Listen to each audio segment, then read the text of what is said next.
السلام علیکم ورحمۃ اللہ وبرکاتہ۔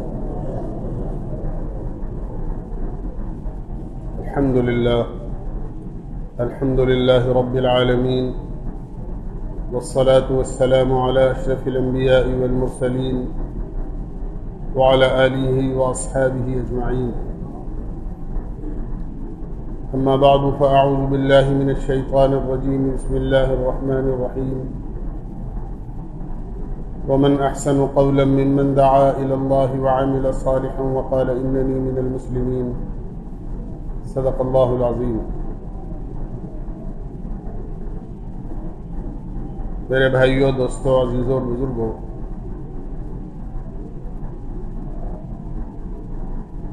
اللہ کے نبی علیہ الصلاۃ والسلام محسن انسانیت ہیں، اس لیے اللہ تعالیٰ نے اپنے مقام کے بعد اللہ کے نبی علیہ الصلاۃ والسلام کا مقام رکھا ہے اور آپ کے ساتھ تعلق اور محبت کو ایمان کا جز قرار دیا ہے، بلکہ ایمان کی تکمیل ہی آپ کی محبت سے ہوتی ہے اور آپ کے تعلق سے ہوتی ہے۔ چنانچہ قرآن کریم میں اللہ تعالیٰ نے ارشاد فرمایا ہے، النبی اولی بالمؤمنین من انفسہم، نبی علیہ الصلاۃ والسلام کا جو مقام اور درجہ ہے وہ تمہاری جانوں سے زیادہ ہے، تمہاری جانوں سے زیادہ ہے۔ اسی لیے دوسرے مقام پر فرمایا، قل ان کان آباؤکم وابناؤکم واخوانکم وازواجکم وعشیرتکم واموال اقترفتموها وتجارة تخشون کسادها ومساکن ترضونها احب الیکم من اللہ ورسولہ وجہاد فی سبیلہ فتربصوا حتی یأتی اللہ بامرہ، کہ اگر تمہارے باپ، تمہارے بیٹے، تمہارے بھائی، تمہارے رشتہ دار، تمہارے مکان، تمہاری مال اور جائیداد، تمہارے اعزاء اور اقارب اور رشتہ دار، یہ ساری کی ساری چیزیں اگر تمہیں اللہ سے اور اللہ کے رسول سے اور اللہ کے دین کو دنیا میں زندہ کرنے کی محنت سے زیادہ محبوب ہو جائیں تو بس پھر اللہ کے فیصلے کا اور اللہ کے عذاب کا انتظار کرو۔ گویا اگر ان چیزوں کی محبت اللہ اور اس کے رسول سے زیادہ ہو جاتی ہے تو گویا یہ ایمان کی کمی کی علامت ہے اور اللہ کے عذاب کو دعوت دینے والی چیز ہے۔ اللہ اور اس کے رسول کی محبت تو سب سے اوپر ہونی ضروری ہے۔ اسی لیے جناب رسول اللہ صلی اللہ علیہ وسلم نے ارشاد فرمایا، لا یؤمن احدکم حتی اکون احب الیہ من والدہ وولدہ والناس اجمعین، تم میں سے کسی کا ایمان اس وقت تک مکمل نہیں ہو سکتا جب تک کہ میری ذات اس کے نزدیک اپنے آپ سے، اپنی اولاد سے، اپنے ماں باپ سے، بلکہ پوری دنیا کے انسانوں سے زیادہ نہ ہو جائے۔ جب اللہ اور اس کے رسول کی محبت سب سے زیادہ ہوگی تب جا کر ایمان مکمل ہوگا۔ تو ایمان کی تکمیل ہی آپ کی محبت پر ہوتی ہے، اور کیوں نہ ہو۔ دنیا میں کسی کے ساتھ جب محبت ہوتی ہے کسی کو تو اس کے کچھ اسباب ہوتے ہیں، ویسے ہی نہیں ہوتی، اسباب ہوتے ہیں۔ علماء نے لکھا ہے کہ وہ اسباب چند ہیں، یا تو کسی کو کسی سے محبت ہوتی ہے تو اس کے خوبصورتی اور جمال کی بنیاد پر ہوتی ہے، یا اگر کسی سے محبت ہوتی ہے تو اس کے کمال کی بنیاد پر ہوتی ہے۔ کسی آدمی میں کوئی کمال ہے، اس کو دیکھ کر آدمی اپنا دل دے بیٹھتا ہے، یا پھر احسان کی بنیاد پر ہوتی ہے کہ کوئی آدمی کسی پر احسان کر دے، کسی کے اڑے بھیڑے وقت میں آدمی کام آ جائے تو آدمی کو فطری طور پر اس سے تعلق اور محبت ہو جاتی ہے، کہ یہ آدمی ہماری مصیبت میں اور ہمارے برے وقت کے اندر یہ کام آیا تھا، اس کا ہمارے اوپر احسان ہے۔ اللہ کے نبی علیہ الصلاۃ والسلام کی ذات اقدس میں یہ سب چیزیں کمال درجے پر موجود تھیں، کامل درجے پر موجود تھیں۔ پہلی چیز جس سے آدمی کو، جس کی بنیاد پر محبت ہوتی ہے، وہ حسن و جمال ہوتا ہے۔ اللہ کے نبی علیہ الصلاۃ والسلام کو اللہ تعالیٰ نے پیدا فرمایا تو پوری دنیا میں سب سے زیادہ حسن و جمال آپ ہی کو دیا ہے۔ خود اللہ کے نبی علیہ الصلاۃ والسلام ارشاد فرماتے ہیں، انا ملیح و اخی یوسف ابیض۔ انبیاء علیہ الصلاۃ والسلام میں سب سے زیادہ خوبصورت یوسف علیہ الصلاۃ والسلام تھے، سب سے زیادہ خوبصورت۔ مصر کی عورتوں نے جب آپ کو دیکھا تو ایسی بے خود ہو گئیں کہ بجائے پھل اپنے ہاتھوں سے کاٹنے کے اپنی انگلیاں کاٹ دیں، اور ان کو احساس تک نہیں ہوا کہ ہم پھل کاٹ رہے ہیں یا اپنی انگلیاں کاٹ رہے ہیں۔ اللہ کے نبی علیہ الصلاۃ والسلام ارشاد فرماتے ہیں، میرے بھائی یوسف کے حسن میں سفیدی تھی، اللہ نے میرے حسن میں نمک رکھا ہے، یعنی میں اپنے بھائی یوسف علیہ السلام سے بھی زیادہ خوبصورت ہوں۔ بلکہ اگر یہ کہا جائے تو غلط نہیں ہوگا کہ اللہ تعالیٰ نے اپنے نبی علیہ الصلاۃ والسلام کو جس سانچے کے اندر ڈھالا تھا اور جس سانچے کے اندر آپ کو بنایا تھا، وہ سانچا ہی ایک دفعہ آپ کو بنانے کے بعد توڑ دیا ہے تاکہ دوسرا کوئی بن ہی نہ سکے۔ اسی لیے اللہ کے نبی علیہ الصلاۃ والسلام کی تشریف آوری سے پہلے ہی آپ کے والد محترم حضرت عبداللہ دنیا سے تشریف لے گئے تھے۔ آپ یتیمی کی حالت میں پیدا ہوئے کہ اس باپ سے آپ کے علاوہ کوئی اولاد ہی پیدا نہیں ہوئی۔ اسی لیے جس ماں سے آپ پیدا ہوئے اور جس ماں کے پیٹ میں آپ کی پرورش ہوئی، آپ کی عمر ابھی 6 سال ہی کی تھی کہ حضرت آمنہ دنیا سے رخصت ہو گئی۔ گویا وہ سانچہ ہی اللہ نے توڑ دیا جس سانچے میں اپنے حبیب کو اللہ تعالیٰ نے بنایا تھا۔ اسی لیے حضرت حسان ابن ثابت رضی اللہ عنہ اللہ کے نبی علیہ الصلاۃ والسلام کے صحابی ہیں، وہ آپ کے بارے میں فرماتے ہیں، وَأَحْسَنَ لَمْ تَرَ قَطُّ عَيْنِي وَأَجْمَلَ مِنْ تَلِدِ النِّسَاءُ، کہ اللہ تعالیٰ نے آپ سے زیادہ حسین دنیا میں کوئی بنایا ہی نہیں، اور آپ سے زیادہ حسن و جمال والا کسی کو پیدا ہی نہیں کیا، اور میری آنکھوں نے آپ سے زیادہ حسین اور آپ سے زیادہ جمیل دیکھا ہی نہیں۔ ایسا لگتا ہے کہ اللہ نے آپ کو ہر عیب سے پاک بنایا ہے، بلکہ ایسا بنایا ہے کہ جیسا آپ نے خود اپنے لیے بننا پسند کیا، اللہ نے آپ کو ایسا ہی بنا دیا۔ آپ کے حسن و جمال کا عالم یہ تھا، حضرت عائشہ صدیقہ رضی اللہ عنہ فرماتی ہیں، ہمارے گھر میں بعض مرتبہ فقر و فاقے کی وجہ سے چراغ میں تیل ڈالنے کے لیے کبھی ہوتا تھا، کبھی نہیں ہوتا تھا۔ عام طور سے اللہ کے نبی علیہ الصلاۃ والسلام کی حیات طیبہ مفلسی اور فاقے میں گزری ہے۔ حضرت عائشہ فرماتی ہیں، رأینا الہلال ثم الہلال ثم الہلال، ہم نے ایک چاند دیکھا، دوسرا چاند دیکھا، تیسرا چاند دیکھا، یعنی 3 مہینے گزر جاتے تھے، لیکن ہمارے گھر میں کھانا پکنے کی نوبت نہیں آتی تھی، ہمارے گھر میں چولہا نہیں جلتا تھا۔ تو چراغ میں تیل جلانے کے لیے کبھی ہوتا تھا، کبھی نہیں ہوتا تھا۔ فرماتی ہیں اللہ کے نبی علیہ الصلاۃ والسلام رات میں گھر تشریف لاتے تھے، آپ کے چہرے انور میں اتنی روشنی ہوتی تھی کہ میں اپنے اندھیری کوٹھری کے اندر، اپنے اندھیرے کمرے کے اندر، رات کے اندر میں اگر سوئی میں ڈورا ڈالنا چاہتی تھی تو آپ کے چہرے انور کی روشنی میں ڈال لیا کرتی۔ یہ حضرت عائشہ رضی اللہ عنہ فرماتی ہیں۔ صحابی ہیں حضرت براء ابن عازب رضی اللہ عنہ، فرماتے ہیں 14ویں رات کا چاند نکلا ہوا تھا، آقا مدنی سرکار دو عالم صلی اللہ علیہ وسلم تشریف فرما تھے، میری نظر کبھی 14ویں رات کے چاند پر جاتی تھی اور کبھی آپ کے چہرے انور پر جاتی تھی۔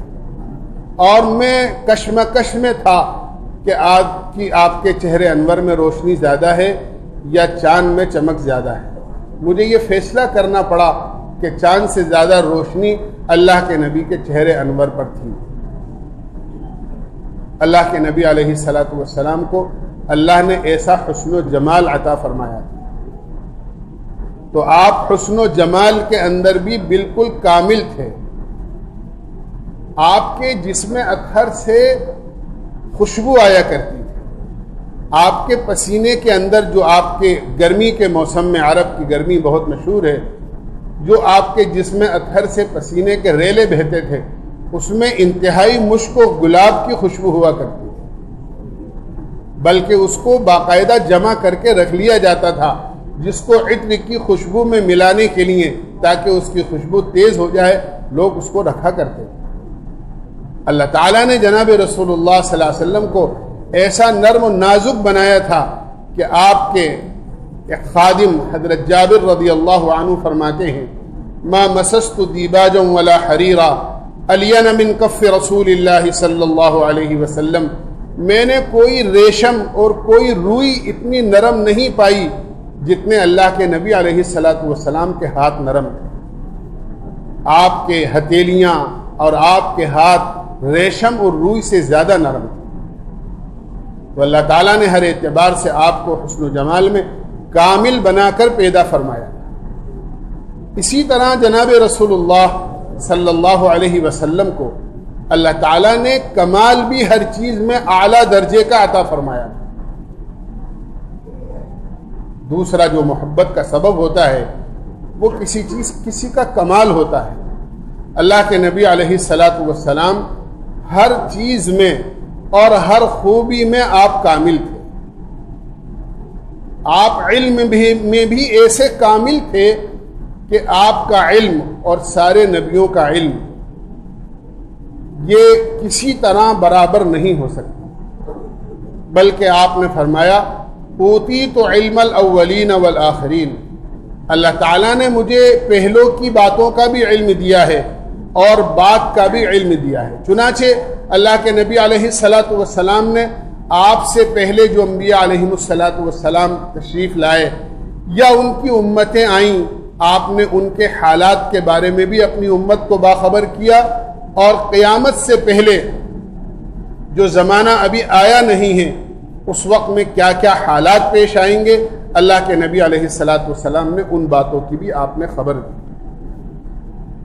صرف اتنا ہی نہیں کہ عرب میں عربی زبان بولی جاتی تھی تو اللہ کے نبی علیہ السلام صرف عربی زبان سمجھتے ہوں، اللہ کے نبی علیہ السلام سب کی زبان سمجھتے تھے، حتیٰ کہ جانوروں تک کی زبان آپ سمجھتے تھے۔ روایتوں میں آتا ہے آپ تشریف لے جا رہے ہیں، اللہ کے نبی علیہ السلام کا گزر ایک مقام سے ہوا جہاں آپ کو دیکھ کر ایک اونٹ نے آواز نکالی، آپ اس کے قریب تشریف لے گئے، آپ نے اس کے سر پر ہاتھ پھیرا، آپ نے پوچھا اس کا مالک کون ہے؟ اس کا مالک وہیں پر پیچھے کہیں آرام کر رہا تھا۔ وہ صحابی رسول تھے، اٹھے اللہ کے نبی علیہ السلام کی خدمت میں حاضر ہوئے۔ آپ نے فرمایا اس کا مالک کون ہے؟ وہ کہنے لگے بے ابی امی، اللہ کے نبی صلی اللہ علیہ وسلم میرے ماں باپ آپ پر قربان، آپ حکم فرمائیں، آپ کو اگر یہ اونٹ چاہیے تو میں آپ کی خدمت میں پیش کر دیتا ہوں۔ آپ نے فرمایا یہ اونٹ مجھے نہیں چاہیے، میں تو اس لیے معلوم کر رہا ہوں کہ یہ اونٹ اپنے مالک کی شکایت کر رہا ہے اور یہ کہہ رہا ہے کہ مجھے کھانے کو کم دیا جاتا ہے اور مجھ سے کام زیادہ لیا جاتا ہے۔ آپ نے فرمایا جانوروں کے بارے میں اللہ سے ڈرو، کہیں ایسا نہ ہو کہ اس کی وجہ سے اللہ تمہیں اپنی پکڑ اور گرفت میں لے۔ اسی لیے اللہ کے نبی علیہ السلام نے ارشاد فرمایا ایک عورت نے پیاسے کتے پر رحم کھا کر اس کو پانی پلایا، اللہ تعالیٰ نے اس گناہگار عورت کو بخش دیا، وہ گناہگار عورت تھی۔ اور ایک نیک عورت نے جو نماز روزے کی پابند تھی اور نوافل بڑی کثرت سے پڑھتی تھی اور روزے بڑے کثرت سے رکھتی تھی. اس نے ایک بلی اپنے گھر میں پالی لیکن وقت پر اس کو کھانا نہیں دیا، نہ اس کے کھانے کا خیال رکھا اور نہ اس کو چھوڑا کہ وہ اپنا رزق خود تلاش کر لیتی، یہاں تک کہ وہ بلی مر گئی. اللہ کے نبی نے فرمایا میں نے اپنی آنکھوں سے اس عورت کو جہنم میں دیکھا ہے. اس لیے آپ نے فرمایا اگر جانور پالتے ہو تو جانوروں کے کھانے پینے اور ان کی خوراک کا پورا خیال کرو، کہیں ایسا نہ ہو کہ اس کوتاہی کی وجہ سے تم اللہ کے عذاب میں مبتلا ہو، اس لیے کہ پہلے ایسا ہو چکا ہے. تو اللہ کے نبی علیہ الصلاۃ والسلام اونٹ کی زبان سمجھ گئے. ایسا نہیں ہوا کہ اللہ کے نبی علیہ الصلاۃ والسلام جانور کی زبان نہیں سمجھے. اللہ کے نبی علیہ الصلاۃ والسلام نے ایک مرتبہ دیکھا کہ جنگل کا ایک جانور ہرنی بندھی ہوئی ہے اور اللہ کے نبی علیہ الصلاۃ والسلام کو پکار رہی. اللہ کے نبی علیہ الصلاۃ والسلام نے اس کے قریب گئے، پوچھا کیا بات ہے. اس نے اپنی ایک شکایت کی کہ آپ کے ایک صحابی مجھے شکار کر کے لے آئے ہیں اور میرے چھوٹے چھوٹے بچے ہیں جو اس پہاڑ کے پیچھے غار کے اندر ہیں، اور اگر آپ مجھے چھوڑ دیں یا اجازت دلوا دیں اپنے صحابی سے تو میں آپ سے یہ وعدہ کرتی ہوں کہ میں ان بچوں کو دودھ پلا کر واپس آ جاؤں. چنانچہ اللہ کے نبی علیہ الصلاۃ والسلام نے پوچھا اس کو کون لایا ہے؟ پتہ یہ چلا کہ ایک صحابی ہیں وہ لے کر آئے ہیں. آپ نے ان سے یہ کہا کہ اس ہرنی کو چھوڑ دو، یہ تھوڑی دیر میں واپس آ جائے گی. وہ کہنے لگے اللہ کے نبی ایسا بھی ہوتا ہے؟ جس جنگلی جانور کو میں شکار کر کے اور پکڑ کر لایا ہوں وہ چلی جائے اور خود بخود آ جائے. آپ نے فرمایا یہ مجھ سے وعدہ کر رہی ہے. اللہ کے نبی آپ پر قربان، آپ جیسا چاہیں کریں. آپ وہیں کھڑے رہے، روایتوں میں آتا ہے، اور وہ ہرنی گئی اور دوڑتی ہوئی جانے لگی، یہاں تک کہ آپ نے اپنی آنکھوں سے دیکھا کہ آپ کی نظروں سے اوجھل ہو گئی اور پہاڑ سے دوسری طرف چلی گئی. آپ انتظار میں رہے اور تھوڑی دیر میں وہ ہرنی واپس اپنے بچوں کو دودھ پلا کر واپس آ گئی. اللہ کے نبی علیہ الصلاۃ والسلام نے ان سے کہا کہ لو اس ہرنی نے اپنے وعدے کو پورا کر دیا. ہمارے لیے کتنی بڑی عبرت کی بات ہے، ایک جانور آپ سے وعدہ کرتا ہے اور وعدہ کر کے اس کو پورا کرتا ہے.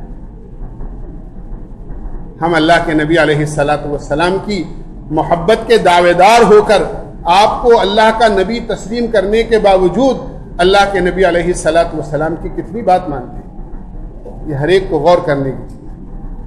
اس طرح کے ایک نہیں بلکہ سینکڑوں واقعات ہیں. حضرت جابر رضی اللہ عنہ فرماتے ہیں میں اللہ کے نبی علیہ الصلاۃ والسلام کے ساتھ تھا اور اللہ کے نبی علیہ الصلاۃ والسلام جہاں سے گزرتے تھے آپ کو ہر ایک سلام کرتا تھا. چاہے آپ درخت کے قریب سے گزرے تو درخت سلام کرتا تھا، آپ اگر کسی دیوار کے قریب سے گزرے تو دیوار آپ کو سلام کرتی تھی، آپ کسی پتھر کے قریب سے گزرتے تھے تو آپ کو پتھر سلام کرتا تھا. اللہ کے نبی علیہ الصلاۃ والسلام کا علم کامل تھا. اللہ کے نبی علیہ السلام نے فرمایا کہ مجھے پہلوں کا بھی علم دیا ہے اور بعد والوں کا بھی علم دیا.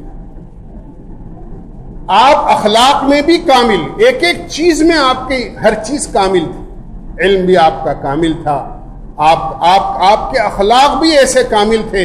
ایک جماعت صحابہ اکرام کی آپ کی وفات کے بعد میں حضرت عائشہ صدیقہ رضی اللہ عنہا کی خدمت میں حاضر ہوئی اور کہنے لگے آپ ہم سے حضور صلی اللہ علیہ وسلم کے اخلاق بیان کریں. حضرت عائشہ نے کہا کیا تم لوگ قرآن نہیں پڑھتے ہو؟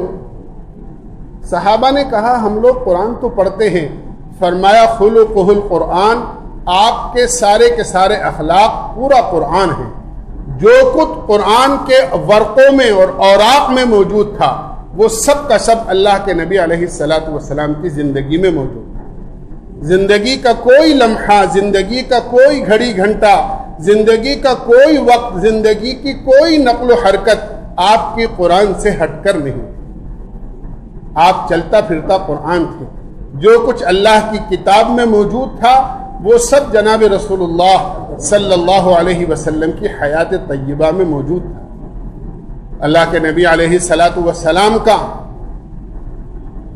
کہ اخلاق یہ تھے کہ اللہ کے نبی علیہ الصلاۃ والسلام سب پر مہربان تھے، سب پر مہربان۔ یہ آپ کے اخلاق، جنہوں نے آپ کو نقصان پہنچانا چاہا آپ نے ان کے ساتھ احسان کیا۔ ہمارا معاملہ تو یہ ہوتا ہے، ہمارے ساتھ جو بھلائی کرے گا ہم اس کے ساتھ بھلائی کریں گے، جو ہمیں دے گا ہم بھی اسے دیں گے، جو ہمیں بلائے گا ہم بھی اس کو بلائیں گے۔ اللہ کے نبی کا معاملہ یہ نہیں تھا، آپ نے اپنے دشمنوں کے ساتھ اچھائی و بھلائی کا معاملہ کیا۔ آپ ایک جگہ سفر سے واپس تشریف لا رہے، دوپہر کا وقت تھا، کیکر کے درخت تھے بمبول کے، صحابہ اکرام الگ الگ درختوں کا سایہ دیکھ کر جس کو جہاں سایہ نظر آیا وہ درخت کے سایہ میں تھوڑی دیر آرام کرنے کے لیے لیٹ گیا۔ اللہ کے نبی علیہ الصلوۃ والسلام بھی ایک کیکر اور بمبول کے درخت کے نیچے سایہ دیکھ کر آرام کرنے کے لیے لیٹ گئے۔ آپ نے اپنی تلوار درخت پر ایک ٹہنی پر لٹکا دی۔ آپ کو تنہا دیکھ کر ایک دشمن قریب آیا اور ٹہنی سے آپ کی تلوار اتار کر کہنے لگا، آپ کی آنکھ کھل گئی جب دیکھا کہ میری تلوار دوسرے کے ہاتھ میں ہے اور وہ بھی میرا دوست نہیں بلکہ دشمن ہے، اور اس نے کہا، اے محمد صلی اللہ علیہ وسلم بتائیے آپ کو کون بچائے گا مجھ سے؟ آپ نے بڑے اطمینان سے لیٹے لیٹے جواب دیا، اللہ بچائے گا۔ اتنا سننا تھا اور آپ کا اتنا کہنا تھا کہ اس کے ہاتھ میں ایک دم سے لرزہ واقع ہو گیا اور تلوار ہاتھ سے چھوٹ گئی۔ آپ بڑے اطمینان سے اٹھے اور اٹھنے کے بعد آپ نے تلوار ہاتھ میں لے کر فرمایا، اب تو بتا تجھے کون بچائے گا؟ تو وہ کانپنے لگا اور ڈرنے لگا اور رونے لگا کہ آپ تو بہت اچھے اخلاق والے ہیں، آپ میرے ساتھ احسان کا معاملہ کریں، آپ میرے ساتھ درگزر کا معاملہ کریں۔ آپ نے فرمایا، جا میں نے تجھے معاف کر دیا۔ اللہ کے نبی علیہ الصلوۃ والسلام کی حیات طیبہ میں ایسے نامعلوم کتنے واقعات ہیں ایسے کہ جنہوں نے آپ کے اوپر پتھر برسائے، جنہوں نے آپ کے اوپر دھول ڈالی آپ نے ان پر پھول برسائے، جنہوں نے اللہ کے نبی علیہ الصلوۃ والسلام کو گالی دی آپ نے ان کو مٹھائی کی تھالی دی، سمجھو آپ نے ان کے ساتھ احسان کا معاملہ فرمایا۔ جناب رسول اللہ صلی اللہ علیہ وسلم کا جس طرح آپ حسن میں کامل تھے، آپ علم میں، آپ اخلاق میں، حیات طیبہ کے ہر پہلو میں آپ جس طرح کامل تھے، اسی طرح آپ کا احسان بھی پوری امت پر سب سے بڑا ہے۔ آپ محسن انسانیت ہیں، ساری دنیا کے انسانوں پر آپ کا احسان ہے۔ آپ کی تشریف آوری سے پہلے جو لوگ دنیا کے اندر ذلیل سمجھے جاتے تھے، جن کا کوئی حق نہیں سمجھا جاتا تھا، اللہ کے نبی علیہ الصلوۃ والسلام نے تشریف لا کر ایسے لوگوں کے حقوق کو بیان فرمایا۔ جیسے مثال کے طور پر عورتیں ہیں، زمانے جاہلیت میں عورت کا کوئی درجہ ہی نہیں تھا، اس کو تو ایک جانور کی طرح سمجھا جاتا تھا۔ جس طرح ایک جانور آدمی گھر میں پال لیتا ہے، جب تک بھینس دودھ دے رہی ہے آپ کے گھر میں ہے، جب دودھ دینا بند کر دی ہے اسے قصائی کے حوالے کر دیا جاتا ہے یا کہیں دوسرے گھر میں بیچ دیا جاتا ہے۔ بالکل یہ عالم تھا کہ عورت سے جب تک کوئی فائدہ حاصل ہو رہا ہے ٹھیک ہے، جب عورت سے کوئی فائدہ نہیں ہوا تو اس کو گھر سے نکال دیا جاتا تھا۔ اللہ کے نبی علیہ الصلوۃ والسلام نے تشریف لانے کے بعد میں عورتوں کے حقوق ایسے ہی بیان کیے جس طرح مردوں کے حقوق بیان کیے۔ آپ نے قرآن کریم میں فرمایا، وَلَهُنَّ مِثْلُ الَّذِي عَلَيْهِنَّ بِالْمَعْرُوفِ، جس طرح تمہارا حق ہے اسی طرح عورتوں کا بھی حق ہے۔ جس طرح ماں باپ کی جائیداد میں مردوں کو اور اس نرینہ اولاد کو اور بیٹوں کو حق ملے گا، اسی طرح بیٹیوں کو بھی حق ملے گا۔ جس طرح عورت کے انتقال کے بعد اس کے مال کا وارث شوہر بنتا ہے، اسی طرح شوہر کے انتقال کے بعد میں اس کے مال کا وارث عورت بنتی ہے اور اس کی بیوی بھی بنتی ہے۔ آپ نے عورتوں کے حقوق بیان فرمائے، بچوں کے حقوق بیان فرمائے، مزدور ہر ایک کا حق بیان فرمایا۔ اللہ کے نبی علیہ الصلوۃ والسلام تشریف لے جا رہے ہیں، ایک آدمی گارے مٹی کا کام کر کے آ رہا ہے، آپ نے سلام کیا اور مسافر کے لیے ہاتھ بڑھایا، مزدور نے اپنے ہاتھ پیچھے کر لیے۔ آپ نے فرمایا، یہ کیا بات ہے، ہم مسافر کے لیے ہاتھ بڑھا رہے ہیں، تم نے اپنے ہاتھ پیچھے کر لیے۔ وہ صحابی کہنے لگے اور وہ مزدور کہنے لگا، اللہ کے نبی گارے مٹی کا کام کرتا ہوں، مزدوری کر کے آ رہا ہوں، ہاتھ میرے خراب ہیں۔ اللہ کے نبی علیہ الصلوۃ والسلام نے فرمایا کہ لاؤ اور مسافہ کرو۔ جو ہاتھ حلال مزدوری میں استعمال ہوتے ہیں اللہ تعالیٰ ان ہاتھوں پر جہنم کی آگ کو حرام کر دیتا ہے۔ آپ نے تاجروں پر احسان فرمایا، آپ نے فرمایا جنت میں جانے کے لیے صرف نماز روزہ ضروری نہیں ہے، بلکہ اگر ایمانداری اور امانت داری کے ساتھ آدمی تجارت اور کاروبار کرتا ہے تو یہ عمل بھی اس کو جنت میں لے کر جائے گا۔ آپ نے فرمایا التاجر الصدوق الامین مع النبیین والصدیقین والشہداء، سچا اور امانت دار تاجر جو اپنے کاروبار کو سچائی کے ساتھ جھوٹ نہ بول کر امانت داری کے ساتھ کسی قسم کی خیانت نہ کر کے کاروبار کرے گا، آپ نے فرمایا قیامت میں اس کا شمار نبیوں اور صدیقین کے ساتھ ہوگا۔ ہر ایک کے حقوق آپ نے بتائے، ماں کا حق کیا ہے، باپ کا حق کیا ہے، اولاد کا حق کیا ہے، مزدور کا حق کیا ہے۔ آپ نے آقا سے فرمایا اعطوا الاجیر قبل ان یجف عرقہ، کہ تمہارے یہاں کوئی مزدور کام کرتا ہے تو یاد رکھو جب وہ مزدوری اور اپنا کام پورا کر چکے تو اس کے کام کا پسینہ خشک ہونے سے پہلے اس کی جو اجرت ہے اور اس کی جو مزدوری ہے وہ دے دو۔ ایسا مت کرنا کہ وہ کام کر کے چلا جائے اور تم چکر پر چکر دیتے رہو، آج آنا اور کل آنا، آج بینک بند ہے اور کل چیک جو ہے آئے گا اور بینک میں داخل ہوگا تو پھر پیسے آئیں گے پھر دیں گے۔ بیچارے کی جوتیاں اور چپلیں کھینچ جاتی ہیں لیکن کام کرنے والے مزدور کے پیسے ادا نہیں ہوتے۔ آپ نے فرمایا اس کا پسینہ خشک ہونے سے پہلے اس کی مزدوری دے۔ مزدور پر احسان، آقا پر احسان، عورتوں پر احسان، بچوں پر احسان۔ ایک یتیم بچے کو آپ نے عید کی نماز پر جاتے ہوئے اپنی گود میں اٹھایا اور اس کے بعد کیونکہ آپ نے دیکھا کہ اس کے کپڑے میلے ہیں، اس کا باپ نہیں ہے، اس کا باپ ہوتا تو اس کے کپڑے بھی دوسرے بچوں کی طرح اچھے ہوتے، آپ نے عید کی نماز کو جاتے ہوئے اس کو اپنی گود میں اٹھایا، گھر تشریف لائے، اپنی چادر میں سے 2 حصے کیے اور ایک اس کے بدن پر لپیٹا۔ حضرت عائشہ سے فرمایا اس کو نہلاؤ اور اس کو اس چادر اس کے بدن پر لپیٹو، اور آپ عید کی نماز کے لیے تشریف لے گئے اور ممبر پر اپنی ساتھ اس کو ممبر پر بٹھایا، اور اللہ کے نبی علیہ الصلوۃ والسلام کے اس عمل کو دیکھ کر سارا مدینہ حیران ہے کہ یہ کون بچہ ہے جو آج اللہ کے نبی علیہ السلام کی گود میں آیا ہے اور آپ کے ساتھ ممبر پر بیٹھا ہوا ہے۔